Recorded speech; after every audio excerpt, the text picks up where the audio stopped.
get into the big topic of open source, something that we actually say at Red Hat. This is so awesome. We are an open culture that believes in What is that process that a developer, or let's say, as the Kubernetes ecosystem really boomed?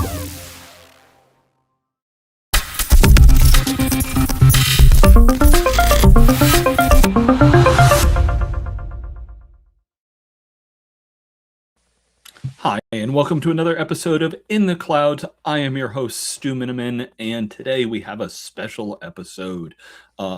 Every company, always when they have their user conference, it's one of the most important weeks of the year, and at Red Hat, it is no different. We're going to be in Atlanta, May 11th through 14th.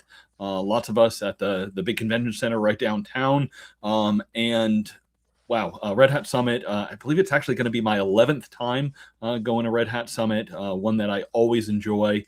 And we talked in this episode about elevating the enterprise. So I thought with elevating the enterprise and the guest that I have today, I had a quick little intro I just wanted to say. You know, AI is the final frontier. And these at Red Hat Summit are the voyages of the enterprise platform OpenShift. Its multi-year mission is to explore strange new models, to seek out hybrid clouds, and to boldly go where no virtual machines or containers have gone before. Little homage, want to have my guest returning for this episode, Chuck Dubuque, big Star Trek fan. Chuck, thank you for joining me. You've been to a lot of these Red Hat Summits, as have I. Thanks for joining me. Looking forward to digging into some of the key things there. Yes, and thank you for having me, and may the force be with you. Thank you. But not to mix our metaphors, but yeah, I'm super excited. I haven't been to Atlanta in like 5 years, and I think the Red Hat Summit is there for the first time in a very long time. So I think that's going to be a great opportunity for all of us. It's interesting. I was actually thinking back. I've been to Atlanta a handful of times for conferencing, and every time Red Hat's been a part of it. So there was an OpenStack show there years ago. Of course, Red Hat had a huge presence there. Actually did an Ansible Fest in 2019, back when I was still doing the Cube there. And we had KubeCon just last fall in there. So, Red Hat, very familiar with doing shows there. Atlanta is a good town, got some good food. Super excited. The big show party is actually going to be at the aquarium. It's one of my favorite aquariums. Go see the whale shark and everything there. Chuck, if you could, you and I have been there a bunch, and we've been to many tech conferences. Give us a little bit about kind of the audience and the vibe. If somebody hasn't been before, what do they expect? Yeah, and it's a great mix. If you've never been to a Red Hat Summit before, yes, there are users who are looking for power training and going to labs. There are folks from our various customers' business units. There are analysts and press hanging out, looking to see what's next and what's greatest.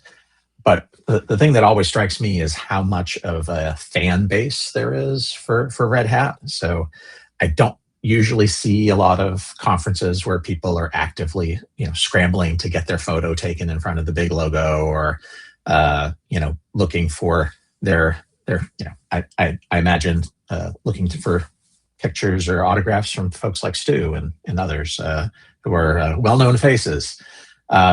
And that kind of engagement goes through, I think, all of from the keynotes to the show floor to all the sessions and labs. There's this real love of Red Hat, but also, definitely a mission to explore everything that's new and to seek out all of the subject matter experts and all the compatriots that they might have from other companies that are looking at the same thing. So. Yeah, absolutely. It definitely is one, if you think the vibe of the show, the average person there is kind of the t-shirt and hoodie type of crowd. The labs are usually well full. In the show floor, there's usually lots of places to get hands-on and do some cool things. Plenty of stickers and other types of cool things to go around. And, community. talk about shows like OpenStack and KubeCon. Red Hat has long had a strong presence at those shows, and the same kind of vibe it feels at Red Hat show. Even it is a show put on by us as a vendor. We've got a big ecosystem. We've got lots of community people, and yeah, it's definitely a very welcoming setting. It's not too formal. It's not too it's different from some vendor shows that I used to go to a lot. Yeah, and that community bit too. I think Red Hat's really expanded the community programming at Red Hat Summit.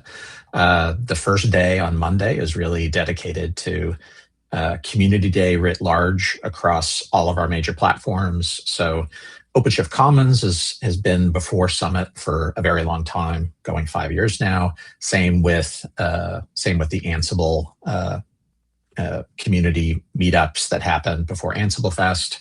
Last year, we started doing stuff for the AI business unit. So all the cool things that Red Hat is doing with building models and with inferencing and with just providing that platform. So a huge turnout for that.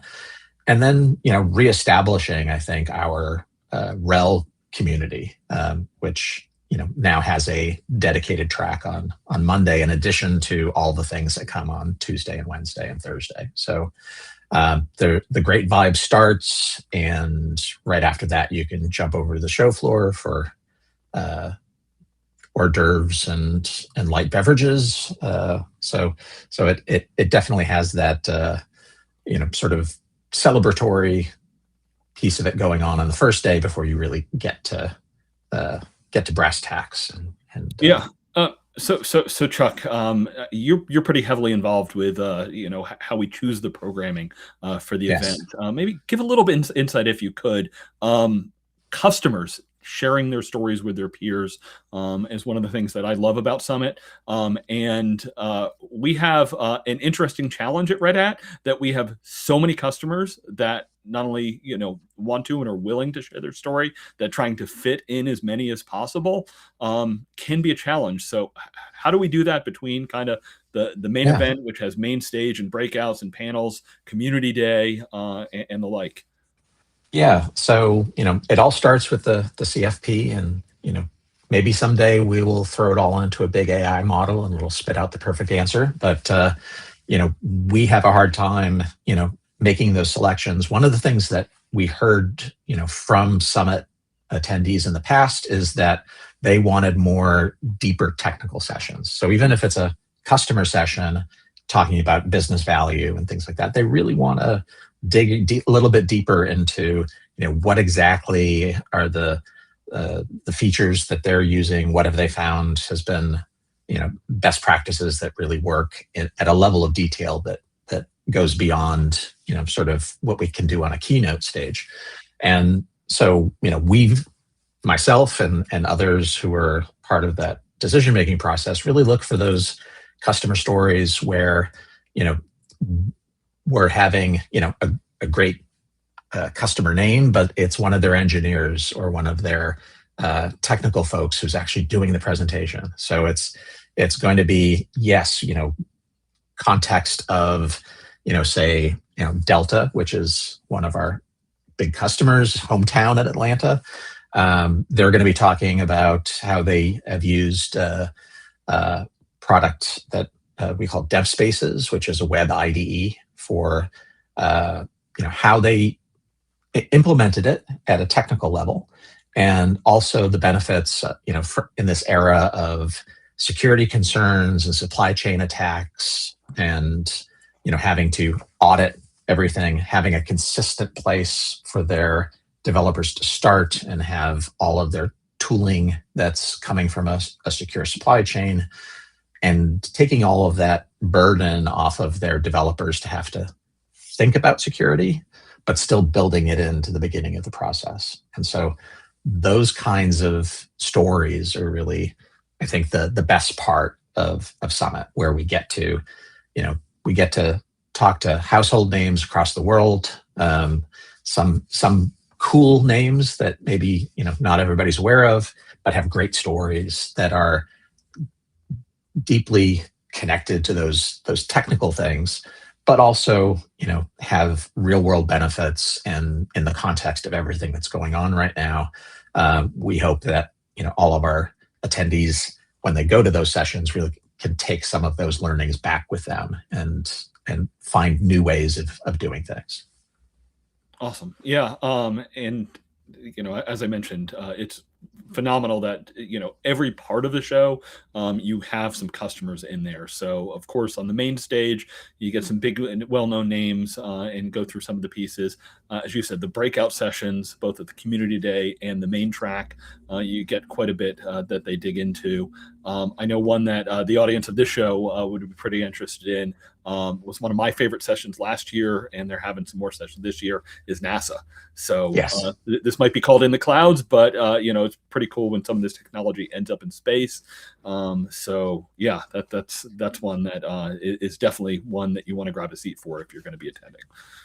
Yeah, there's, again, I think I'm always a little bit stunned when I step back from all of the details and just see the breadth of industries, of customers around the world, and seeing cool new use cases that really provide value from our customers. I think Carnival Cruise Lines is going to be there, talking about the ultimate disconnected edge server, where you go out into international waters and now you've got a completely segregated on its own data center, but when you come into port, you quickly synchronize. And how do you maintain that level?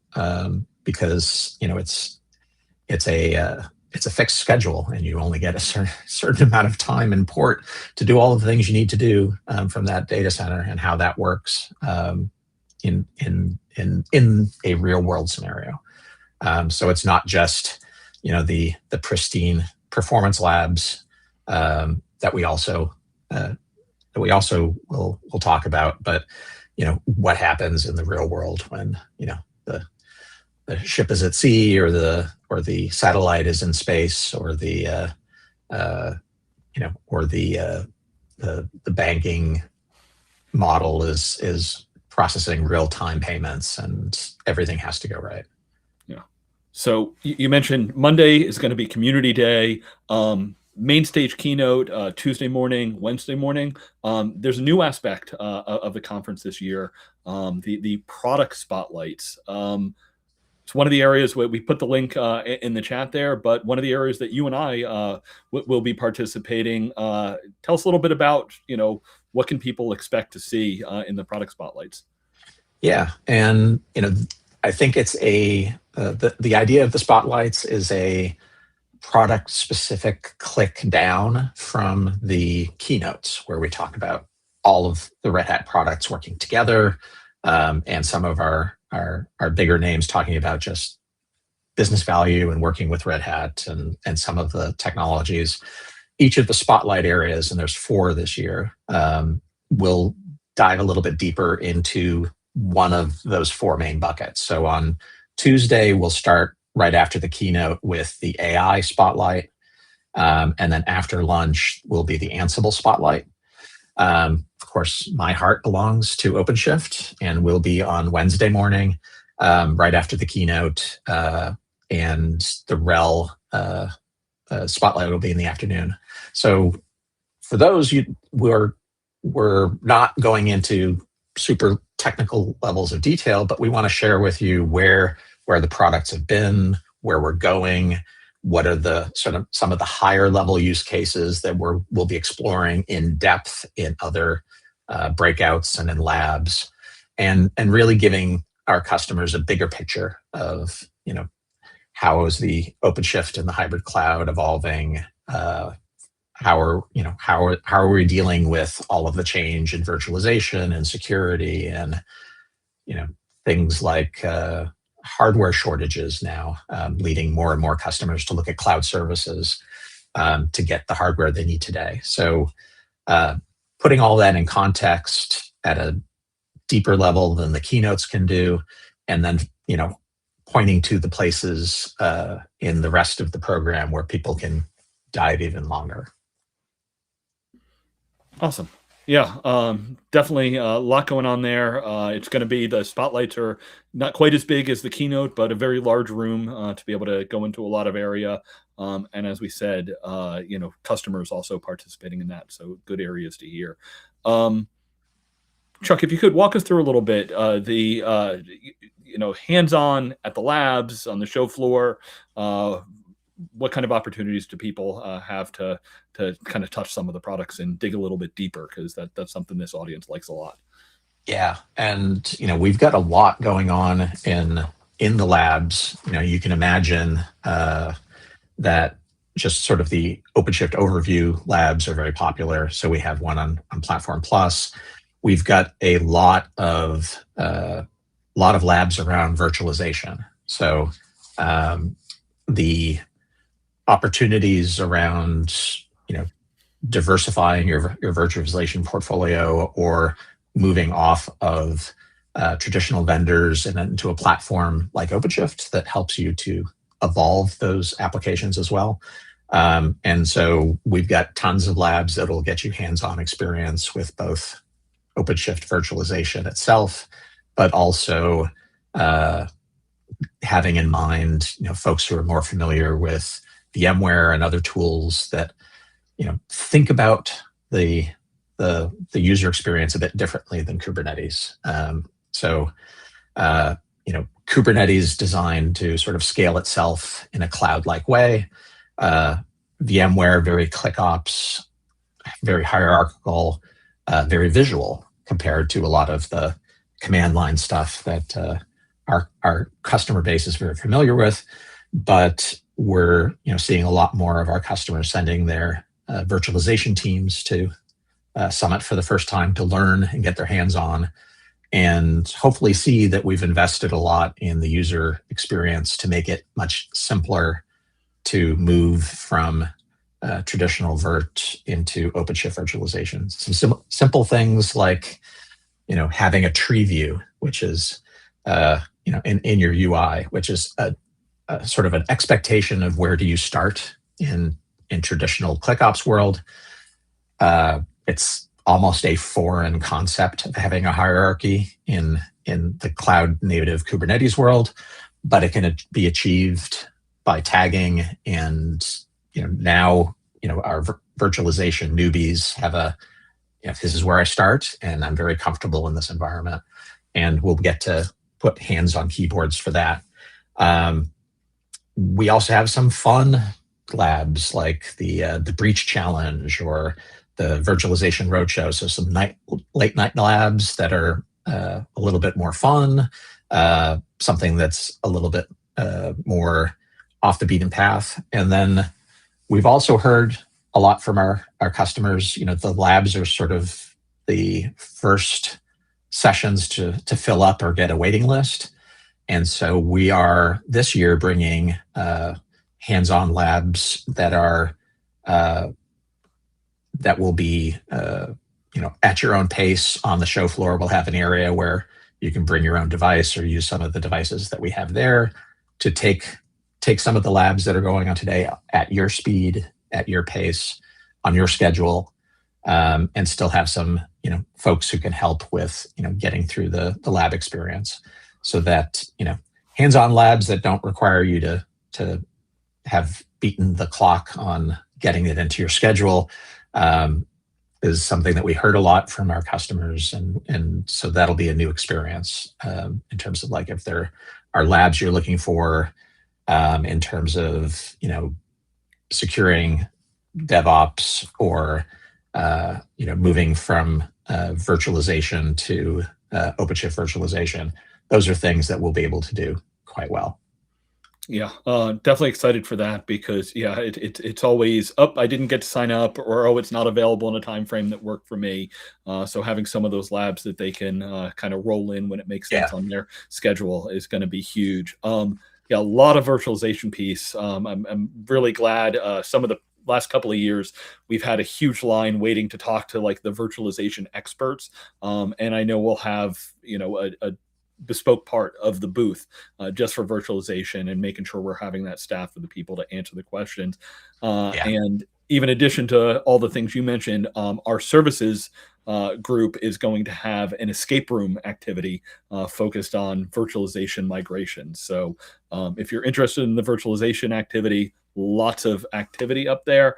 And an area we can plug, Chuck, you and I are doing some Ask the Expert panels. So you're going to be leading the virtualization one, and I'm going to be leading the general OpenShift one, and both of them are on Tuesdays. So always a good one to be able to come with, hopefully, ask your questions, got product management and engineering leadership participating in them.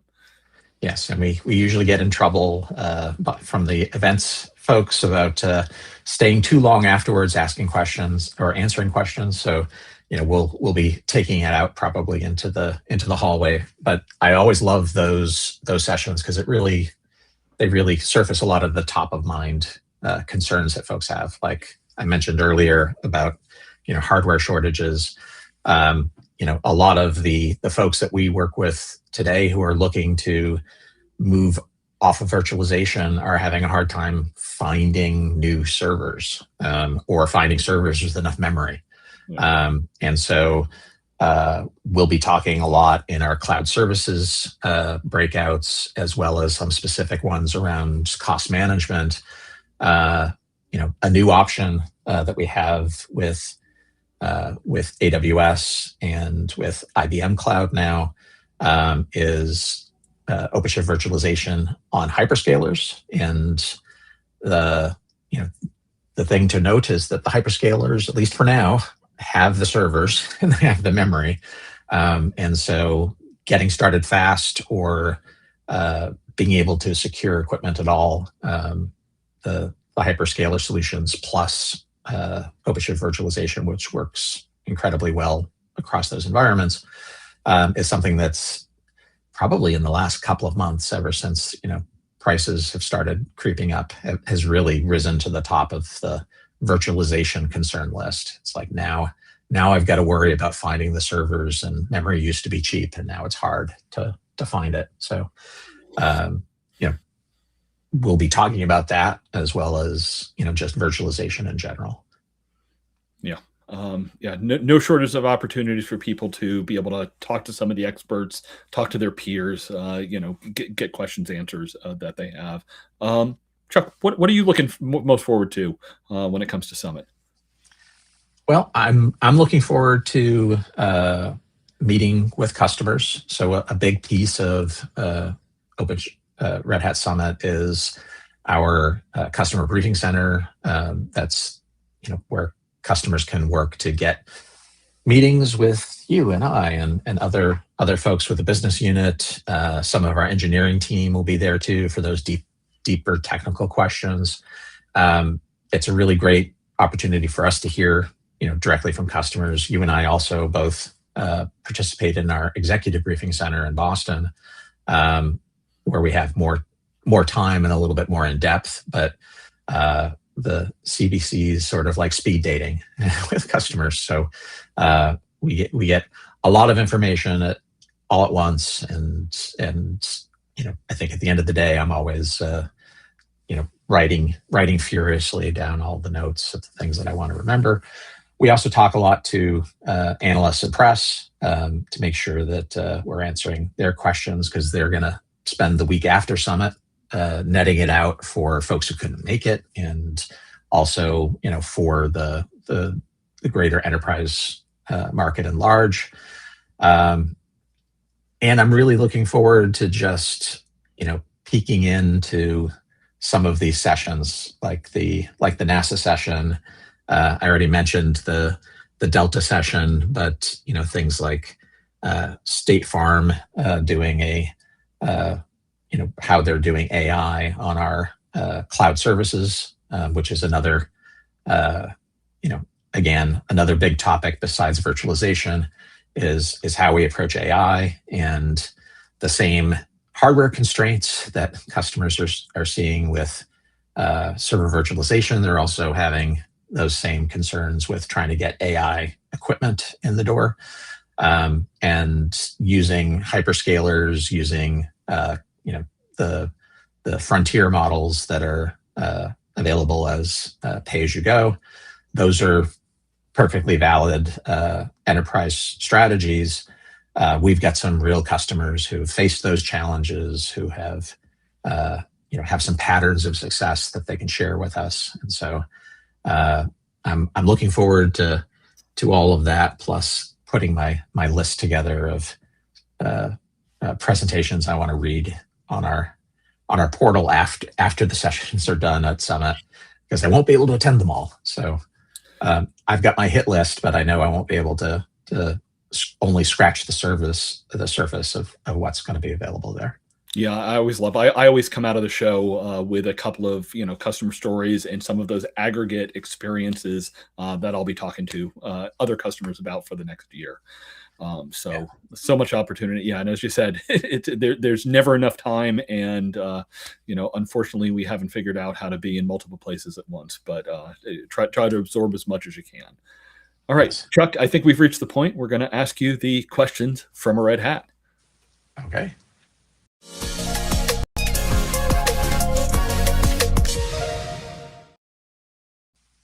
All right, Chuck. So first one's the question I've been asking everyone this year. I want to give you something rare, a free hour, and ask you if you're going to stimulate your mind. You're going to read a book, going to listen to a podcast, going to do something interesting in AI or something else. Spare hour. Well, right before our Summit, that doesn't exist. But I'm going to take you out of the Summit mindset. Yes, I have been furiously working on my AI agent that will take care of my grunt work every day. So I've got my little agent set up in Cursor using the AI models that Red Hat has gracefully and graciously given our employees access to.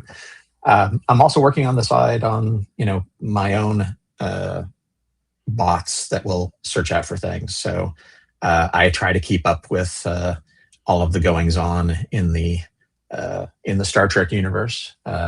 So I know that seasons of shows are coming up, but what happens after this whole Warner Brothers Paramount merger has put the future of the franchise in question. I also spend a lot of time with retro computing. You can see my modified Macintosh SE30 over my shoulder in a red translucent case with a green phosphorus screen, which was definitely not factory made. There's a lot of cool folks that are doing interesting things out there with 40-year-old technology, and I try to make sure that I keep up with that and participate with that as well. Awesome. All right. Second one, you talked about what you're looking forward to at Summit. Give us your favorite memory from past Summits. Wow. So this goes way back. My favorite memory was my very first product launch at Red Hat, which was Red Hat Virtualization, which is not the same as OpenShift virtualization.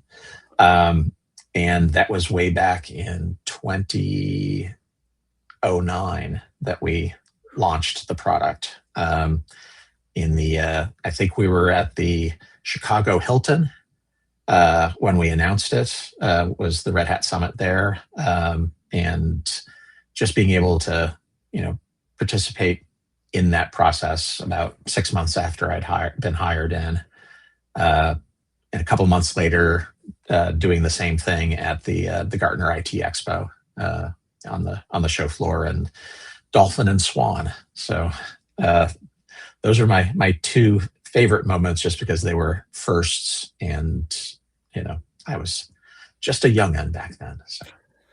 Yep, and in case anybody thought that Red Hat was new to virtualization, there you have quite a lot of history with that activity. All right, Chuck, final one's a fun one for you. Couldn't let you out without a Star Trek question. So what Star Trek technology would you love to have in real life? I would really love to have a transporter, because I would love to go on vacation somewhere, maybe south of the border in Uruguay, or over in Western Europe, but the travel time is is a pain. So is jet lag. So it would be lovely to just be able to be anywhere. Also, I live in sunny Portland, Maine, and even the drive to Boston is about 2 to 3 hours, depending on traffic. So it'd be great to be able to spend more time at the office and less time in the car, stuck in traffic on the Tobin Bridge. So. Yeah, it's an interesting one. It's one I'm not surprised to hear you say. Teleporter, the technology worries me a little bit. I've everything from The Fly through certain sci-fi books I've read. It's a little bit scary. You're saying we're not going to see you dressed up as Mark Twain in the Hollow Room as your interest? No, holodeck doesn't appeal to me. It just it's too many accidents there, I think. Yeah, big challenge. Got to worry about that AI. So, Yes. Chuck, thank you. You've gone through the questions from a Red Hat. We've got lots of great, exciting stuff coming up on Red Hat Summit in a couple of weeks. Looking forward to seeing the team, Yes, with all of our customers and that community. Thank you. As always, live long and prosper. yes, Monday, indeed. of course, is an important holiday in my book, and may the 4th be with you. One of my favorite Yes. Red Hat Summits memories was when Summit was the same week as May the 4th, and in the keynote they had Jedis on stage, which was and they gave out T-shirts that say May the 4th with the Shadow Man logo on it. So that was a pretty fun one. But Chuck, looking forward to seeing you and everybody in Atlanta. We'll be back with more episodes after Red Hat Summit. And in the meantime, as always, thank you for joining us on your journey in the clouds.